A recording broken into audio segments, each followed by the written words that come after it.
cuadro clínico se caracteriza por vómitos y diarrea, ¿no? Ah, pero yo les pregunto, ¿cuál es su diagnóstico nefrológico probable? Es un paciente que de repente está con un proceso infeccioso gastrointestinal y que al parecer está deshidratado. No al parecer, está deshidratado. Hay mucosas orales secas, lleno capilar lento y también en la anamnesis describe que hay poca tolerancia a la vía oral. Entonces, ¿cuál sería el diagnóstico nefrológico probable? ¿Alguien que Una tenga alguna idea? ira prerrenal, doctora. Uy, muy bien, hasta el apellido diste al diagnóstico, perfecto. Y es importante, en cuanto a la insuficiencia renal aguda, si bien es cierto, hay los tres tipos, la más prevalente a nivel intrahospitalario es la prerrenal, ¿no? Que generalmente se da en cualquier estado que lleve a hipoperfusión renal, es decir, hipovolemia, eh, sea por cualquier cosa, ¿no? Por deshidratación, por diarreas, por vómitos, por quemaduras, por pérdidas a tercer espacio, por sangrados internos, cualquier cosa que lleve a hipoperfundir el riñón va a provocarnos una insuficiencia renal aguda y es la causa más frecuente, ¿no? Sumado a ello, en este casito, aparte de una prerrenal, también tendríamos algo de injuria renal aguda intrínseca o renal, porque muy probablemente estemos ante un proceso infeccioso, ¿no? Probablemente, ¿no? Lo veremos con los exámenes complementarios. Si simplemente fue un proceso de una de repente intoxicación alimentaria, ¿no? No hay un proceso infeccioso, pero sí esta intoxicación alimentaria lleva a esta deshidratación. ¿Por qué? Porque las infecciones es la segunda causa más frecuente de insuficiencia renal aguda, pero en este caso sería de una insuficiencia renal aguda intrínseca. Entonces aquí tendríamos dos factores de riesgo y casi con el 90% de precisión estamos ante una ira prerrenal. Pero obviamente ya ustedes tienen en mente la presunción diagnóstica, pero hay que saber qué exámenes solicitarle y por qué. ¿No? Recuerden que no utilizamos los exámenes, digamos, a todos les pedimos tal. Los exámenes van dirigidos a poder corroborar nuestra presunción diagnóstica. Entonces, si yo estoy pensando en una injuria renal aguda, prerrenal, lo primero que tengo que pedir es un perfil renal básico, que ya lo vimos en la anterior clase, ¿no? Entonces, el perfil renal básico incluye un hemograma, urea, creatinina, electrolitos, AGA y examen completo de orina, ¿no? Y imagenológicamente, si yo quisiera de repente diferenciar si esta insuficiencia renal es aguda versus crónica, ustedes ya saben que la ecografía renal nos va a servir de mucha ayuda, puesto que en una ecografía renal normal, 100% seguros que estamos en una insuficiencia renal aguda. Pero si el eco renal nos muestra disminución del tamaño del riñón, mala diferenciación córtico-medular, ya pensamos en cronicidad. Entonces también nos va a servir de ayuda. Entonces, en cuanto a los exámenes, tenemos los siguientes resultados. Una hemoglobina de 13.1, una creatinina de 3.1 y tenemos un valor basal de 1. ¿Qué es el valor basal? Es el valor de toda persona, ¿no? El valor cuando no hay ningún injuriante, cuando el paciente, digamos, va por un chequeo y todo está bien, ese sería su valor basal. Obviamente, en un 90% de casos, a veces no contamos con este dato, porque a veces son pacientes jóvenes que nunca han ido a hacerse un chequeo, que nunca han ido justamente a nuestro hospital, entonces no tenemos un valor basal previo. Si no tuviéramos este valor basal previo, utilizamos el primer valor de creatinina como basal, entre comillas, con pinzas. En este caso, contamos con un valor basal. Quiere decir que de repente el paciente, por el antecedente de hipertensión, de repente pasó chequeo por cardiología unos 3 meses anteriores, 4 meses anteriores, y ahí en los exámenes de rutina se vio que había una creatinina de 1. Entonces, si vemos que tenía 1 y en este momento el valor se triplica, ya estamos pensando en una insuficiencia renal aguda Incluso ya yo podría estadiarla como un Akin 3, que es en el Akin 3 es cuando el valor basal se triplica. ¿Ok? Una urea de 85. Entonces ustedes dirán, ¿y por qué dice de frente que es aguda? Primero, porque tengo un valor previo menor a los 3 meses, donde hay un valor entre comillas normal, y que en 3 meses se eleve abruptamente o en menos de 3 meses se eleve abruptamente, es un criterio de agudeza. Recuerden que la diferencia entre agudeza y cronicidad en lo que es función renal lo marca el tiempo, y es 3 meses. ¿Ok? Luego vemos un sodio de 134, un poquitito por debajo del límite normal, ¿no? Y un potasio dentro de parámetros normales. Ahora, cuando tenemos en mente insuficiencia renal aguda, aparte de solicitar el perfil renal básico, también tenemos que hallar el FeNA, la fracción excretada de sodio. Para ello, tenemos que pedir también el dosaje de electrolitos o de sodio en orina y también el dosaje de creatinina en orina, en una muestra simple de orina, ¿ok? Para que podamos hallar esta fórmula. Siguiente pregunta. Bueno, siguiendo con los exámenes, nos salió un FeNA de 0.5. Retrocede, por favor. Y en el sedimento urinario, todo aparentemente normal. Entonces, ¿qué tipo de ira presenta este paciente? Más adelante vamos a ver que el FeNA nos sirve para distinguir entre una injuria renal aguda prerrenal de una intrínseca. Cuando el FeNA es menor a 1, estamos ante una ira prerrenal. Como aquí el FeNA es menor a 0,5, entonces ya podemos decir que estamos ante una insuficiencia renal aguda prerrenal. Y ahora, ¿cuál sería la conducta inicial? ¿Quién me dice? ¿Qué hacemos con este paciente? Ya tenemos el diagnóstico, el manejo inicial. ¿Cómo lo manejamos?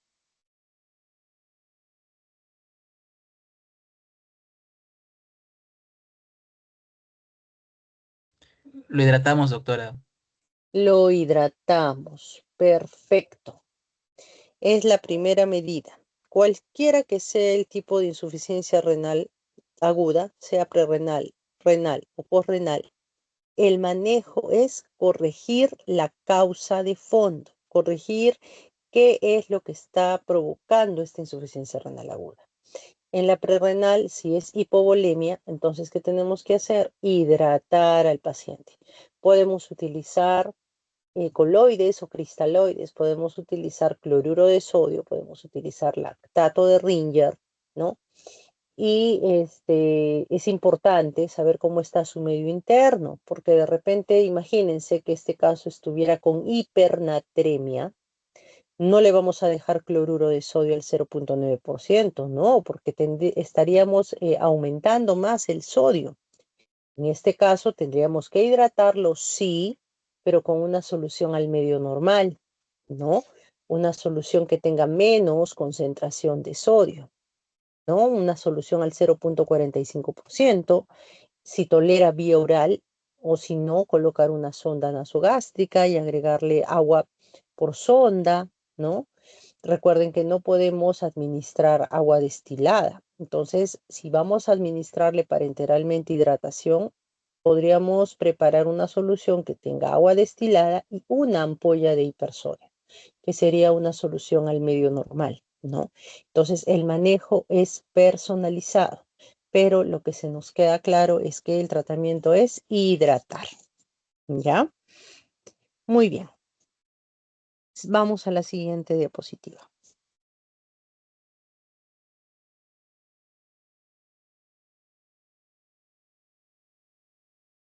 Entonces, ¿cuál es la definición de insuficiencia renal aguda? Es la pérdida brusca de la función renal en horas o días. Recuerden que tiene que ser menos de 3 meses. Cuando estamos en una insuficiencia renal aguda que dura menos de 7 días, se le conoce como lesión renal aguda. Y cuando esta se prolonga por más de 7 días, pero menos de 3 meses, ya nosotros la catalogamos como una enfermedad renal aguda. Se los menciono porque es una de las últimas clasificaciones, la del año 2025, según CADIGO, que es la guía que utilizamos nosotros. Entonces, no olvidar que la diferencia entre agudez y cronicidad lo marca el tiempo, ¿ya? 3 meses.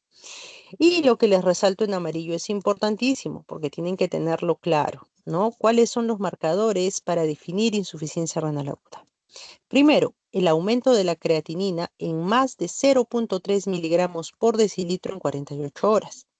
Es decir, imaginen que llega un paciente por emergencia, ¿no? De repente con un poco de náuseas, no se sabe la etiología, y en sus exámenes de inicio tiene una creatinina de 1.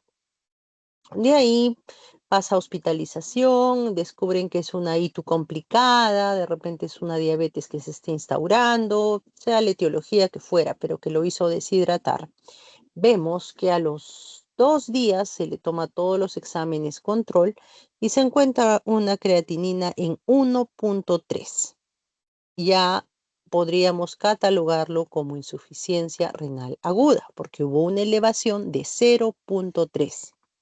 Lamentablemente, si nosotros solo nos fijamos en los exámenes del día, del momento, y vemos esta creatinina en 1.3, nosotros podemos decir, está normal porque los valores normales están hasta 1.3. Así que no, todo ok. Y ahí es donde dejamos pasar por alto un montón de insuficiencias renales agudas, sobre todo en las áreas quirúrgicas, ¿no?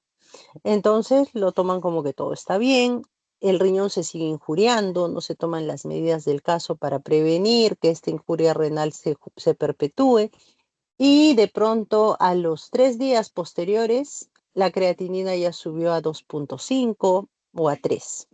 Y ahí recién se alertan y ahí recién interconsultan para ver qué hacemos con el paciente. Entonces, en insuficiencia renal aguda, no olviden que siempre tenemos que revisar los valores previos para poder comparar y diagnosticar precozmente una insuficiencia renal aguda. Pero aparte de la creatinina, también podemos hacer uso de la diuresis, ¿no? Una disminución de la diuresis menor a 0.5 mililitros por kilo por hora por más de 6 horas también está dentro del concepto de una insuficiencia renal aguda. De repente cuando hagan su serum están en una zona alejada donde de repente no tienen a la mano un laboratorio que pueda dosar creatinina. Pero sí puedes colocarle una sonda Foley y poder medir la diuresis en horas. Entonces, con eso también podemos ayudarnos para diagnosticar a tiempo una insuficiencia renal aguda. En la tabla de abajo les enseño, ¿no?, la clasificación de acuerdo a severidad según 2 escalas que utilizamos frecuentemente, que son la KIN y la CADIGO, que son similares, ¿no? Y bueno, como vamos a ver, el estadio de menor severidad, el estadio 1, se caracteriza por una elevación del 1.5, ¿no?, del basal. Por ejemplo, si el paciente tiene una creatinina basal de 1, en 48 horas esta tiene que elevarse a 1.5, o sea, se eleva el 50% de su valor basal. O si no tenemos un valor previo, la elevación de 0.3 miligramos por decilitro en 48 horas. Y si tenemos en cuenta la diuresis, tiene que ser una diuresis menor a 0.5 mililitros por kilo por hora durante 6 horas. En el estadio 2, el valor de la creatinina se duplica. Y en el estadio 3, el valor se triplica. Y si no tenemos un valor basal previo, es la creatinina que encontremos al azar, ¿no?, con un valor mayor a 4 miligramos por decilitro. ¿Ok? Y en cuanto a diuresis, en el estadio 3, que es el más severo, el paciente presenta anuria más de 12 horas o una diuresis menor a 0.3 mililitros por kilo por hora en 24 horas, ¿no? Entonces, esta clasificación nos sirve para ver la severidad de la insuficiencia renal aguda. Siguiente. ¿Cuáles son los signos y síntomas comunes? primero, el más llamativo, es la disminución del débito urinario. El paciente va a presentar oliguria y en grados severos anuria. Obviamente, si no orina, el paciente va a empezar a hincharse. Van a haber edemas, edema en miembros inferiores, en zonas de clive, en pared abdominal o incluso facial. En grados severos incluso puede ser anasarca. Luego, náuseas. ¿Por qué las náuseas? ¿Por qué los vómitos? Porque la uremia, la urea alta en sangre, va a provocar la gastropatía urémica. Algo similar en la insuficiencia renal crónica, ¿no? Que el paciente dice que tiene asco a la saliva, a ciertos alimentos, pero en esta insuficiencia renal aguda, estas náuseas son más marcadas, puesto que como es algo agudo, entonces el paciente no tiene tolerancia a esta urea alta. Y dependiendo de cuál fuera la etiología, por ejemplo, en una ira prerrenal, ¿no? En la que va a haber hipovolemia, podemos encontrar taquicardia, hipotensión, mucosas orales secas. Si fuera una ira posrenal, ¿no? Por alguna uropatía obstructiva, encontraremos el globo vesical, el famoso globo vesical, un dolor en hipogastrio. Y también por la uremia podemos encontrar confusión, somnolencia, encefalopatía, asterixis o flapping, ¿no? Por la urea alta en sangre. Siguiente. En cuanto a la clasificación, ¿no? Los tres tipos por su etiología, ¿no? Prerrenal, renal y posrenal. La prerrenal es la más común, alrededor del 60% de casos. Ya saben que se debe por hipovolemia, gasto cardíaco bajo, falla cardíaca, insuficiencia hepática, cuando hay consumo de AINES, YECA, SARA2 o ciclosporina, ¿no? La intrínseca, ¿no? O renal se den aproximadamente un 35% de casos y como es debida a lesiones en el propio riñón, en su propia estructura, van a haber muchas más causas dependiendo cuál sea la estructura renal afectada. Por ejemplo, si lo que se lesiona es el glomérulo, podemos encontrar cualquier tipo de glomerulonefritis.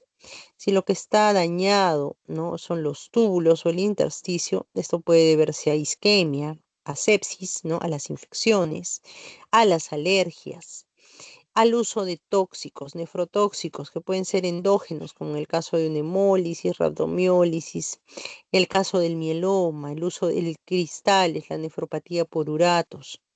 Y por tóxicos exógenos, ¿no? Por ejemplo, cuando se utiliza sus soluciones de contraste yodado, el cisplatino, el uso de antibióticos nefrotóxicos como los aminoglicósidos, las fluoroquinolonas, la anfotericina B, ¿no? Y si lo que está dañado o lesionado son los vasos, ¿no? Encontramos causas como la vasculitis, el SHU, la púrpura trombótica trombocitopénica, la hipertensión arterial maligna, ¿no? Entonces, dependiendo la estructura que se daña, es también el cuadro clínico, ¿no? Pero todo ello va dentro de una lesión renal intrínseca.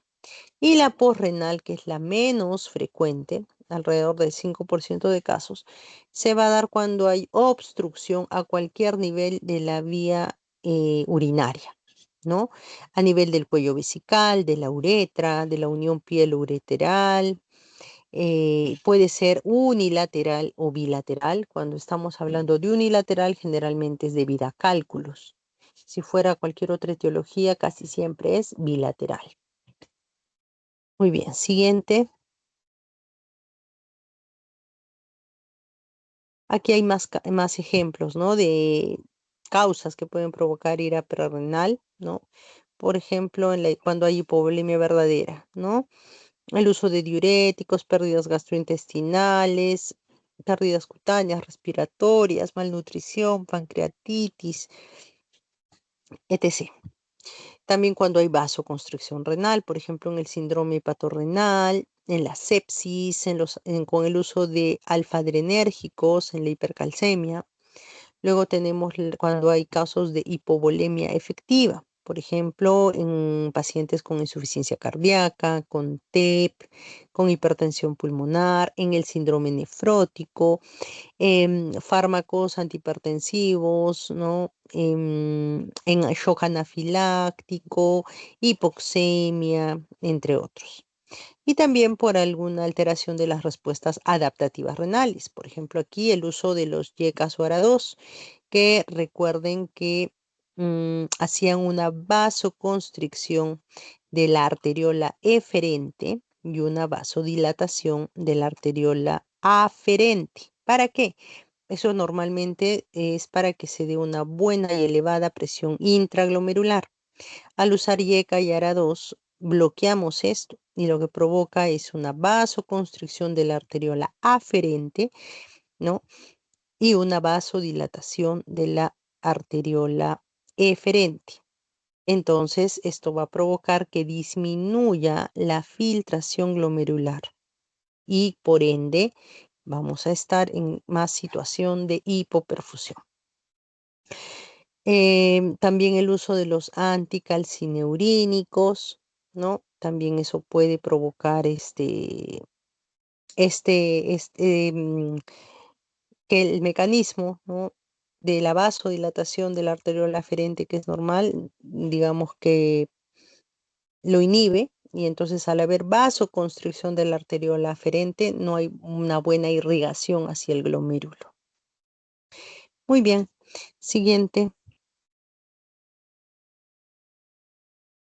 Aquí les puse una imagen de un adulto mayor tirado en el campo con con todo el sol, deshidratado, ¿no?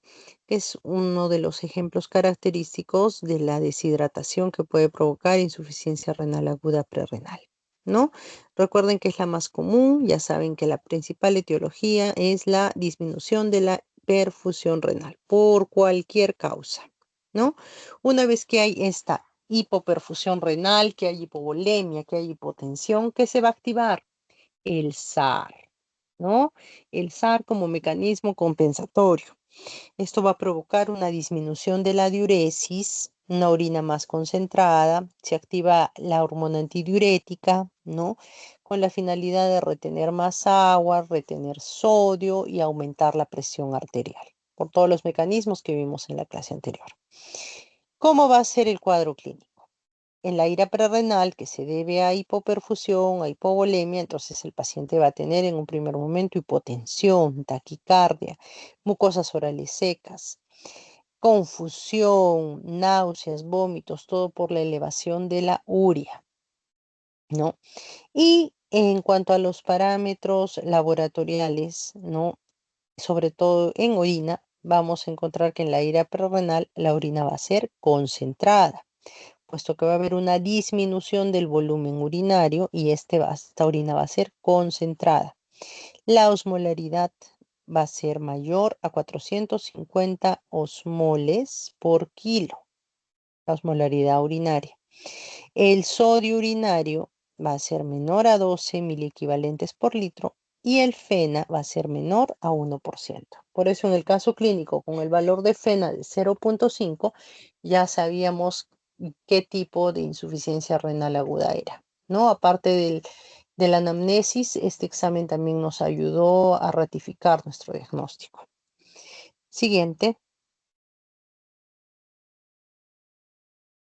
Ahora, en cuanto a la ira parenquimatosa o renal y la ira obstructiva, vamos a ver que hay múltiples, ¿no? Etiologías. Por ejemplo, una trombosis de la vena renal o una vasculitis de gran tamaño en lo que es arteria renal puede llevar, ¿no? A una obstrucción de la perfusión y por ende va a llevarnos a una ira parenquimatosa por daño de los vasos.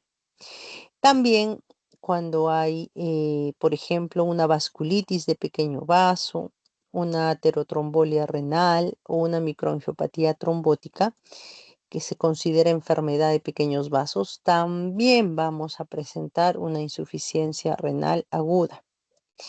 Y cuando hay daño glomerular, ¿no? Podemos encontrar toda la gama de glomerulopatías, ¿no? Enfermedad por membrana basal glomerular, la nefritis lúpica, la postestreptocócica, la mesangiocapilar, la glomerulopatía por crioglobulinemia, la nefropatía por IgA, ¿no? Cuando lo que se daña es los túbulos renales, ya saben, ¿no? Que puede darse por isquemia, por toxinas, por uso de contraste yodado. La nefritis intersticial aguda por el consumo de fármacos, sobre todo el caso más característico cuando se utilizan AINES y omeprazol, ¿no? Que es una pésima combinación que si se consume con cronicidad puede provocar nefritis intersticial aguda. Y en cuanto a la ira obstructiva, ¿no? Puede deberse a, ya saben, algún tumor a nivel de vejiga, ¿no? Por ejemplo, en las mujeres el NM de cervix, en los varones la NM de próstata, los cálculos, ¿no? Los cálculos renales, una fibrosis retroperitoneal, ¿no? Eso puede provocar una ira postrenal, ¿no? Muy bien. Siguiente.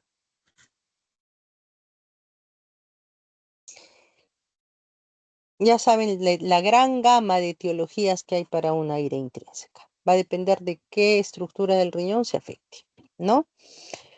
El cuadro clínico. ¿Cómo va a ser el cuadro clínico? El paciente también va a tener edemas, va a tener fatiga, náusea, oliguria, ¿no? Pero muchas veces cuando estamos frente de repente a un síndrome nefrótico o nefrítico, ¿no? Ya sea por alguna glomerulopatía, por una vasculitis de repente o una amiloidosis, que son las causas más comunes, ¿no? De glomerulopatías, vamos a encontrar muchas veces alteraciones en el sedimento urinario. Podemos encontrar aparte de proteínas, ¿no? Hematuria, hematuria microscópica o macroscópica, y también a veces encontramos cilindros hemáticos, cilindros hialinos, ¿no? Cilindros, en el caso de una ira intrínseca encontraríamos los cilindros granulosos, ¿no? Entonces, en la ira intrínseca es importantísimo un sedimento urinario, no solo la parte bioquímica, sino también qué elementos encontramos en la orina. En la ira intrínseca, la orina va a ser diluida, la osmolaridad va a ser menor a 350 miliosmoles por kilo, el sodio urinario va a ser mayor a 20 miliequivalentes por litro y el FeNA va a ser mayor a 1%. Entonces, con esos exámenes también podemos saber si es una ira intrínseca o renal. Les puse la imagen de un piecito edematoso y de un piecito con lesiones en piel que podrían parecer celulitis, pero no lo son, para que se acuerden que en la ira intrínseca puede darse por cualquier glomerulopatía o por cualquier lesión de vasos. En este caso, es una imagen de una vasculitis, donde hay afectación de piel y también afectación renal. Siguiente. En la ira postrenal vamos a encontrar que también, ¿no? Hay una pérdida brusca de la función renal y las etiologías más comunes en el varón, la HBP, el cáncer de próstata o el cáncer de vejiga. Y en mujeres, el cáncer de cuello uterino, cáncer de vejiga también, la vejiga neurogénica, sobre todo cuando estamos en pacientes diabéticos, ¿no? Y tenemos como otras causas comunes para ambos sexos la presencia de los cálculos urinarios, tumores o estrechamiento de los uréteres. En el cuadro clínico, lo más llamativo en la ira posrenal va a ser la presencia del globo vesical, ¿no? Que va a ser palpable, ¿no? El dolor lumbar, la oliguria o anuria, edema, fatiga, náuseas y encefalopatía. En este caso, en esta ira posrenal, la osmolaridad urinaria y el FeNA suelen ser altos como mecanismo compensatorio a la obstrucción, pero no nos van a servir de utilidad como para poder diferenciar entre una, digamos, renal y posrenal, ¿no? Los, eh, las pruebas del FeNA y la osmolaridad urinaria y el sodio urinario solo nos sirven para diferenciar entre una ira prerrenal y una renal. Siguiente. Diagnóstico. Entonces, a la cabeza está una anamnesis detallada, los antecedentes, para que nosotros ya vayamos pensando cuál sería la etiología de nuestra insuficiencia renal aguda, ¿no es cierto? Y en exámenes de laboratorio pedimos la creatinina, la urea, AGA, electrolitos, sedimento urinario. Recuerden, es un perfil renal básico, pero también nos va a ser de utilidad los electrolitos en orina, para que con ellos podamos hallar la fracción de excreción de sodio. También la creatinina en orina es importante para hallar esta fena, ¿no? Les puse la imagen de los cilindros, que son patognomónicos de la insuficiencia renal aguda. Los cilindros hialinos los encontramos en la ira prerrenal y los cilindros granulosos en la ira renal. Pero ojo, de repente estamos ante una ira prerrenal o una ira renal y de repente el examen de orina no nos indica que hay estos cilindros. No quiere decir que no estemos ante una ira prerrenal o renal, ¿no? Ojo, podemos encontrarlos como que también no. Siguiente. En cuanto a las imágenes, recuerden que la prueba que nos va a ayudar mucho es la ecografía renal. Primero, para poder valorar si esta es una insuficiencia renal aguda versus una crónica. Y es importantísima, sobre todo en una uropatía obstructiva, en una ira posrenal, puesto que debido a la obstrucción, la orina va a regresar hacia el riñón, ¿no? Va a haber un reflujo de orina. Entonces esta orina se va a estancar en el riñón, lo va a hacer grande, va a estar lleno de orina, como se ve en la imagen derecha. A eso se le llama hidronefrosis. Entonces, un riñón grande con hidronefrosis nos hace pensar en una uropatía obstructiva. ¿Qué tenemos que hacer? Interconsultar urología, pedir a una urotem para ver a qué nivel es la obstrucción y ya el urólogo verá cómo, ¿no?, vence esa obstrucción. Si de repente necesita solo un catéter doble J, si de repente necesita hacer una talla vesical, ¿no? De repente tiene que hacer una nefrostomía, pero hay que ver la forma de drenar esa orina. Que dicho sea de paso, si sigue retenida, es caldo de cultivo y a veces aparte de la hidronefrosis, aparte de la uropatía obstructiva, aparte de la insuficiencia renal aguda por renal, muchas veces hay itus, infección urinaria, ¿no? Entonces, cuando estamos ante una ira postrenal, tenemos que actuar con celeridad. Siguiente. Aquí hay un cuadrito para diagnóstico diferencial entre una ira prerrenal y de una ira renal o parenquimal, ¿no? Lo que les decía, es importante el sodio urinario, la osmolaridad urinaria y el FeNA, que es menor a 1% en la ira prerrenal y mayor a 1% en la ira parenquimatosa. En la insuficiencia renal aguda prerrenal, si encontramos algún cilindro, estos son de tipo hialino. Y cuando es parenquimal, estamos ante los cilindros granulosos, ¿no?, o pigmentados, ¿no? En la parte inferior se ve cómo es la fórmula para hallar el famoso FeNA, en el cual se utiliza el sodio urinario por la creatinina sérica entre el sodio sérico por la creatinina en orina. Y eso se multiplica por 100 y hallamos el FeNA. Siguiente. Aquí hay un pequeño algoritmo de cómo diagnosticar la insuficiencia renal aguda. Es importantísima la anamnesis y la exploración física, ¿no? Luego los exámenes basales, ¿no?, del perfil renal, encontrar el FeNA y una ecografía renal.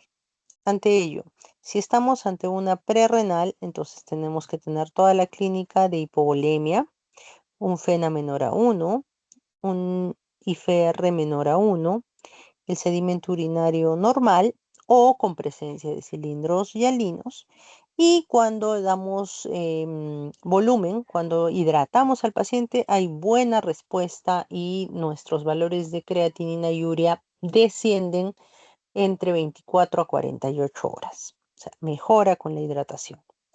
Cuando estamos ante una ira parenquimal o renal propiamente dicha, vamos a ver que tenemos que ahondar, ¿no?, en la anamnesis acerca de qué fármacos está tomando, si es que hay presencia o no de cambios en la orina, en la coloración, la presencia de espuma, ver antecedentes de comorbilidades, ¿no?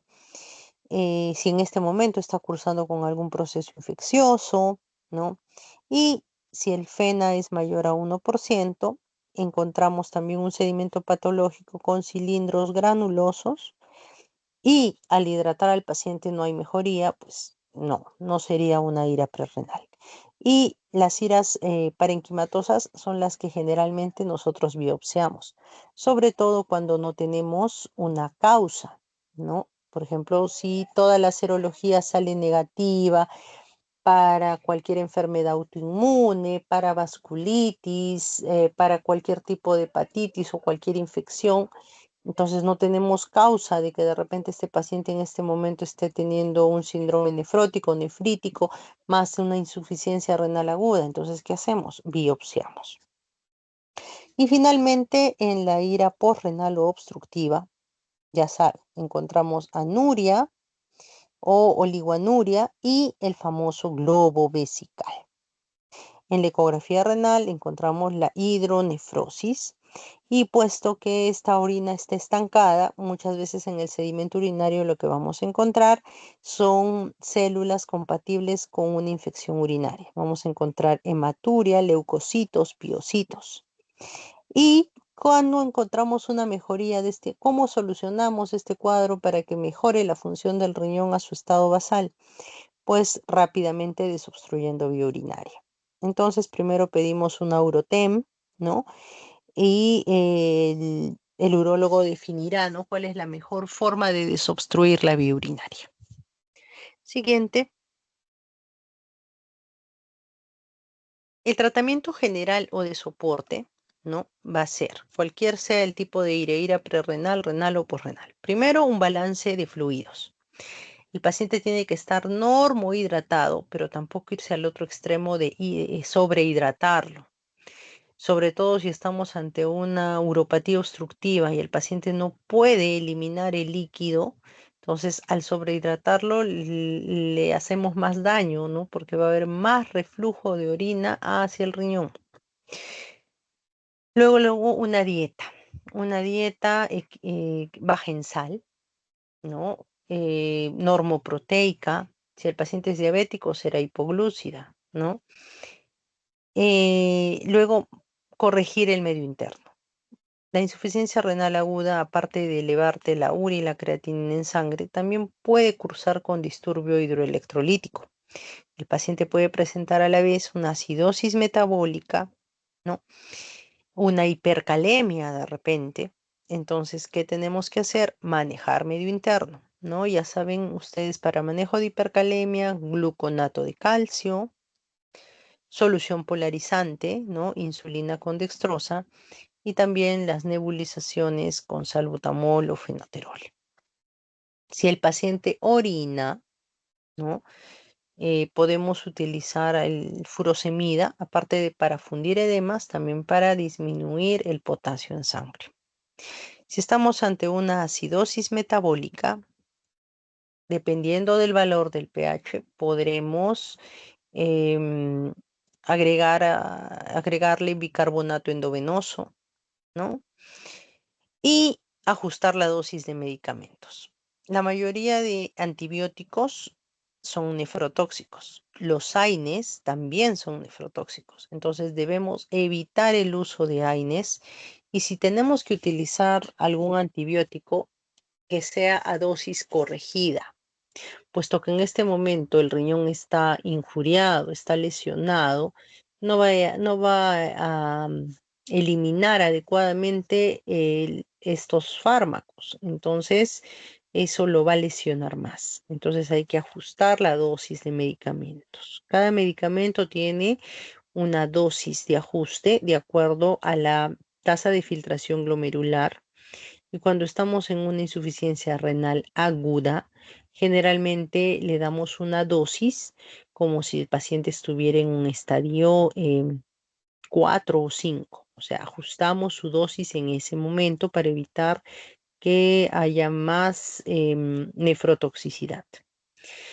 Luego evitamos, ya les dije, los AINES, evitamos el uso de contraste, evitamos los YECAS y ARA2, por lo que les expliqué previamente.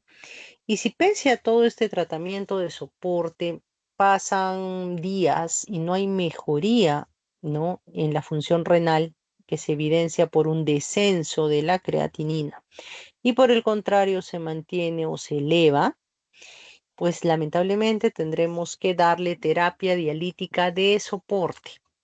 De soporte porque no es que sea un RC5 que tiene que dializar de por vida, ¿no? No es una enfermedad renal crónica estadio 5 que tiene que el paciente adherirse a este estilo de vida de por vida, sino que le damos de soporte hasta que el riñón vuelva a funcionar adecuadamente cuando se maneje adecuadamente las causas de fondo. Si de repente es una infección, una pancreatitis, un shock séptico, qué sé yo. La causa que desencadena la insuficiencia renal aguda tiene que manejarse para que el riñón vuelva a su normalidad. Cuando dializamos a un paciente con insuficiencia renal aguda, ninguna guía nos indica el tiempo exacto en el que tienes que dializarlo. Va a depender mucho del cuadro clínico del paciente y la decisión está en los nefrólogos, ¿no? Hay varios estudios aquí en los cuales se trató de evaluar la respuesta, ¿no?, del paciente con una diálisis precoz versus una diálisis tardía en pacientes críticos. Y se ha visto que no hay cambios en la mortalidad, ¿no?, si es que dializamos precozmente o tardíamente a estos pacientes. Entonces, no hay todavía algo, un estándar, una guía o algo que nos diga en qué momento dializar a un paciente con insuficiencia renal aguda. Pero cuando ya pasa generalmente más de 5 días sin mejoría, a veces es beneficioso, ¿no?, darle este soporte dialítico hasta que el riñón vuelva a su función normal. Siguiente.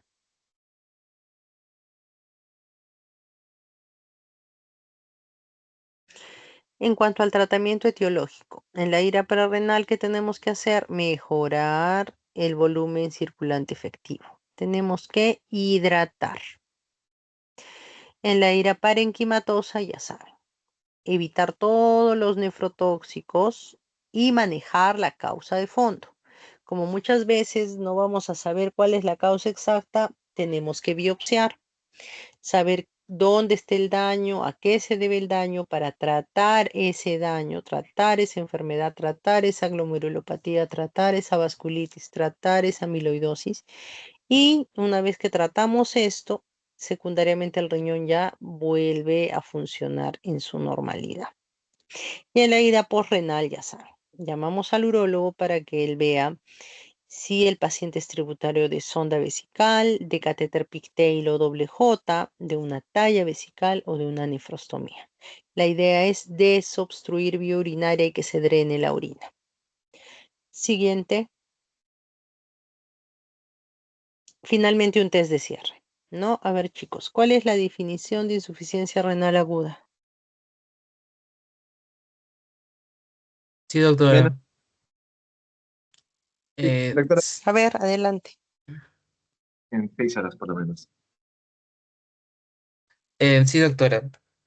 Bueno, básicamente es esta disminución brusca de filtrado glomerular, ¿no? Que puede ser finalmente irreversible porque aún no llegamos a la etapa crónica, ¿no? Por básicamente lo que es elevación de la elevación de la creatinina mayor o igual a 0.3, ¿no? Y 0.3 o también por la elevación mayor o igual a 1.5 veces el valor basal de la creatinina en una semana, ¿no? Y el primero que mencioné de mayor o igual a 0.3 era en 48 horas. Y en cuanto a la diuresis, La diuresis, una oliguria menor de 0.5 mililitros por kilogramo por hora en 6 horas. muy bien. Eso sí, tienen que saber tiempos y sobre todo lo que les marque en amarillito, ¿no? Que es el concepto. Segunda pregunta, es muy similar al caso clínico. ¿Qué diagnóstico presuntivo tiene? Ira perrenal, doctora. Exacto. 3, ¿qué estudio utilizamos para identificar una causa obstructiva?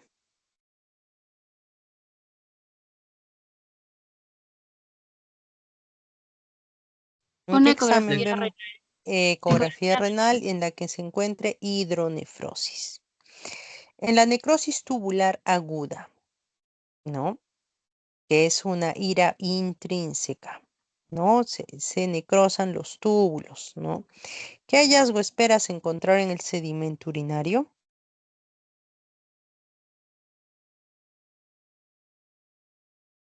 Cristales granulosos, doctora. Cilindros granulosos. Muy bien. ¿Cuál es la principal etiología de la ira posrenal en mujeres?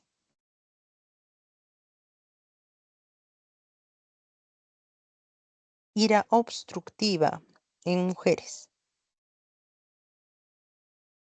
En el varón, la hiperplasia benigna de próstata, el cáncer de próstata. En mujercitas, neoplasia, doctora. ¿qué neoplasia? Cáncer del cuello uterino. O de, Sí, sí. cáncer de cuello uterino, que todavía no se ha erradicado y hay un montón de casos, sobre todo en las zonas rurales. Y finalmente, ¿cuál es el tratamiento de la ira prerrenal? Ya ustedes lo saben. ¿Cómo trato Lí- una ira prerrenal? Líquidos, doctora.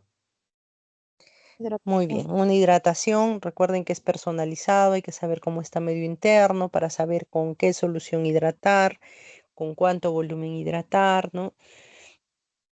No se olviden de que si hay hipernatremia no le voy a mandar de frente cloruro, tengo que darle una solución diluida al medio normal, al 0.45, al 0.045%. O sea, si una solución de cloruro de sodio es al 0.9, tendré que darle la mitad. ¿Y cómo puedo preparar una solución al medio normal? En 1 litro de agua destilada le coloco una ampolla de hipersodio. Es una forma práctica, ¿no? Porque ustedes saben que no podemos pasar de frente agua destilada endovenosa porque puede haber hemólisis, ¿no? Entonces, eso. Cuando habrán hecho la clase de disturbios hidroelectrolíticos, hay fórmulas, ¿no? Para saber cuánta agua hay que reponer y todo ello, ¿no? Muy bien, chicos. Estudien. Nos vemos. Suerte en su examen. Muchas gracias, doctora. Muchas gracias, doctora. Muchas gracias por su tiempo, doctora. Gracias, doctora.